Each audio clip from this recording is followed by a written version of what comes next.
Good day, everyone. My name is Abiodun, and this is Eating Pains again. So today, I want to talk on the Annie and Idibia. Annie and Idibia. What is his name? Tuface. Tuface Idibia. I want to talk on their marriage issue. It's gonna be short. Because I really do not know what happened in their marriage, as in I don't live with them. Uh, but from past trend, from past events, from what we've always known about Two-Face, my guy. Two-Face not my guy. From what we've known about Two-Face and from what we've seen on social media, on the internet and all that, um, I will not be judging, trust me. I will not be judging. But in my own, in my little understanding and experience, at least I've been on this earth now for over 49 years. I'm going to be 50 in a couple of months. In my little understanding of being on earth for 49 years, for having been married and divorced, I think there's a bit of toxicity in their marriage. Not a bit. I think there's quite a lot of toxicity in their marriage. I see codependence. I see low self-esteem. I don't want to say on whose part, but there's a lot of codependence. There's a lot of low self-esteem. There is a lot of not believing in yourself. There's a lot of no boundaries. Believing that somebody can just walk on you like a doormat. A lot of cheating, which I don't advocate. Quite a lot of other things that,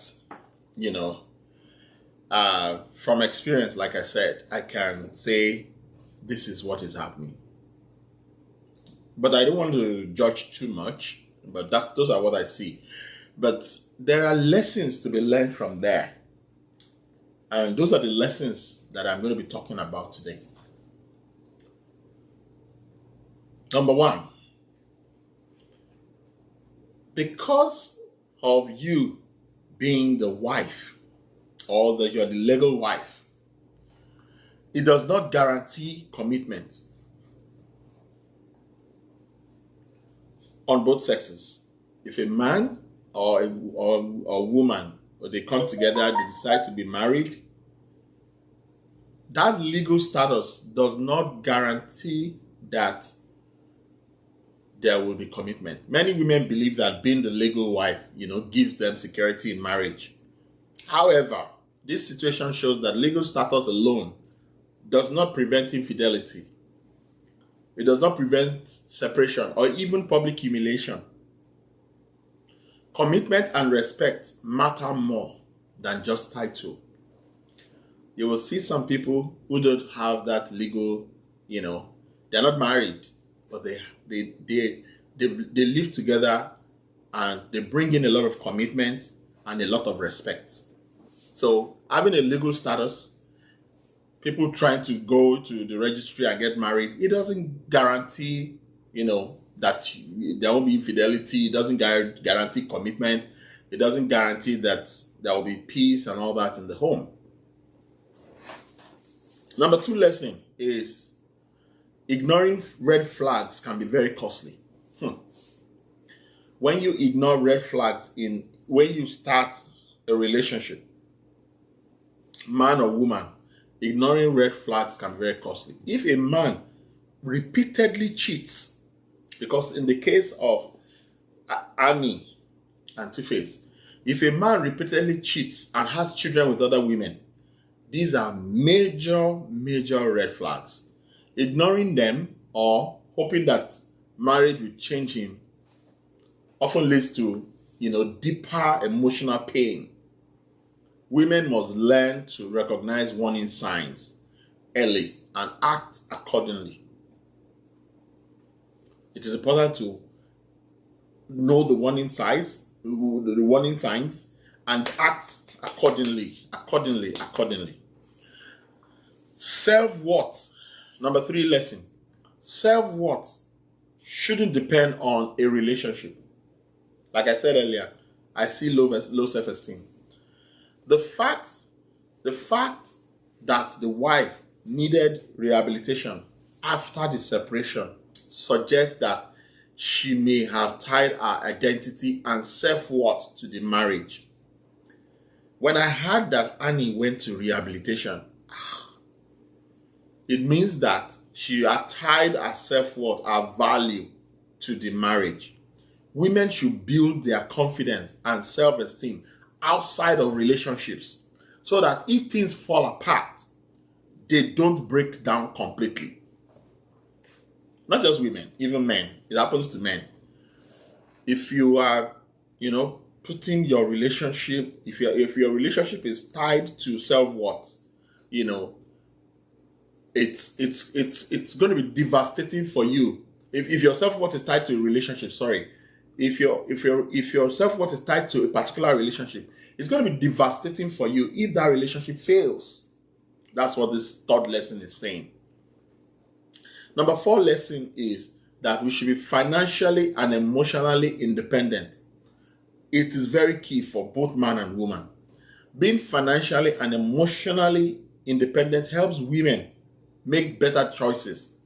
If a woman stays in a marriage out of fear of losing financial stability or social status, she gives away her power.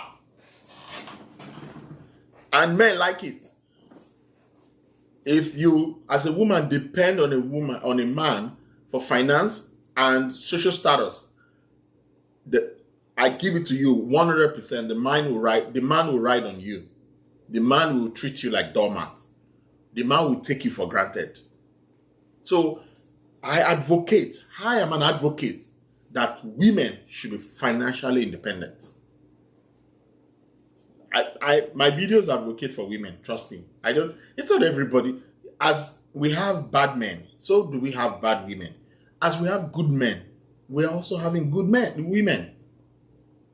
So if a woman stays in a marriage out of fear of losing financial stability or social status, she gives away her power. That's given. And a man will ride on you. A man will take you for granted. That's for sure. Number 5 lesson is public and private image in relationships. Having public image and a private image. Social media and reality TV often, present a glamorous image of relationship. You see it on social media, people will put their relationship out there and all that. However, what happens behind closed doors, may be different. What happens behind closed doors may be different. And women should not idolize public figures. Women should not idolize public figure relationships because they really reflect reality. Most of these relationships we see out there, they are not real. Yeah. Most of them are not real. Yeah. So all those things we see, social media is let me be real with you. Social media is a fake ground. Social media is not real. Social media, what you see on social media most times are lies. So a woman should have consistency. What is out there should be what is in private. Number 6 lesson, and I don't want to be long, is love should be reciprocal, not one-sided. It's important to know that your partner loves you back. If you love your partner, it's important that you know that your partner loves you back. If one person sacrifices everything while the other continues to betray and disrespect them, that is not love. It is emotional manipulation. Women should ensure they are in relationship where love, respect, and loyalty are mutual. I am advocating for women this time around. I think I'm advocating for women, obviously. women and men too should ensure that they are in a relationship where love, respect, and loyalties are mutual. In that relationship, it wasn't mutual. Then, number 7 and final lesson: healing and moving on is possible. I could not believe that I could move on when I had a devastating relationship that happened to me. I could not believe that I could move on. So no matter how beautiful, no matter how painful a breakup is, life goes on. Unlike this cardiologist that had to buy himself, life should go on. Seek therapy or look for support groups. When you get this therapy and support groups, they will help you recover and rebuild your lives. Women should know that heartbreak is not the end, but an opportunity for a fresh start. It is not the end of the world when a relationship ends. You don't have to go to rehab. If it gets to the level of going to rehabilitation, then that's to the extreme. And it gets to the level where one will be unlifing themselves, that's to the extreme. Everybody is dispensable. No one is indispensable. Everyone is dispensable. And one thing that if wanted to take away from this video, if you don't learn anything, one thing you need to take away from this video is that everything that has a beginning has an end. I've learned this a long time ago. Everything that has a beginning has an end. Every relationship that you start today will end someday. If it doesn't end in breakdown, it will end by one person going to the other side first, one person going to the great beyond first. If you look at those relationships that last very long, relationship that, like our parents, none of them leave. That's why when you're getting married, they say till death do us part. So they know that when they're getting married, if they're going to be together forever, death will be the one that will separate them. That means the relationship will come to an end. So if it doesn't end in heartbreak, it's going to end in, a partner leaving the other by death. So everything that starts must end. So while you're in that relationship, have that mindset that just in case something happens, have what do you call it? Like a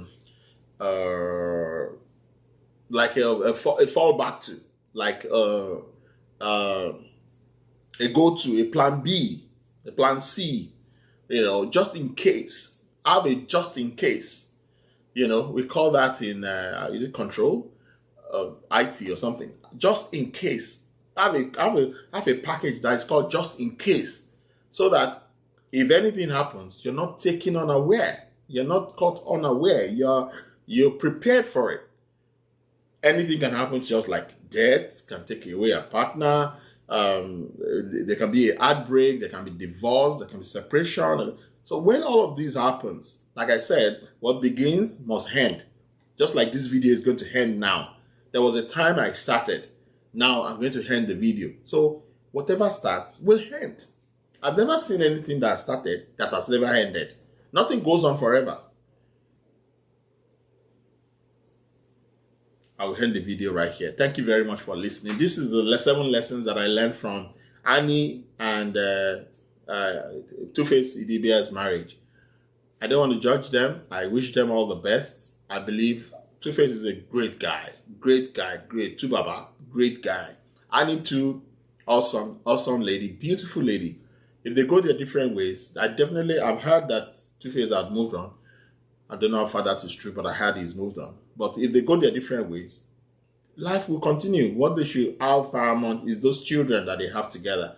Let them take care of those children. And then, everybody will be happy. Thank you very much. Please like, subscribe, and press the notification bell. There are stories that I have already that I'll be churning out now consistently. Thank you. Bye.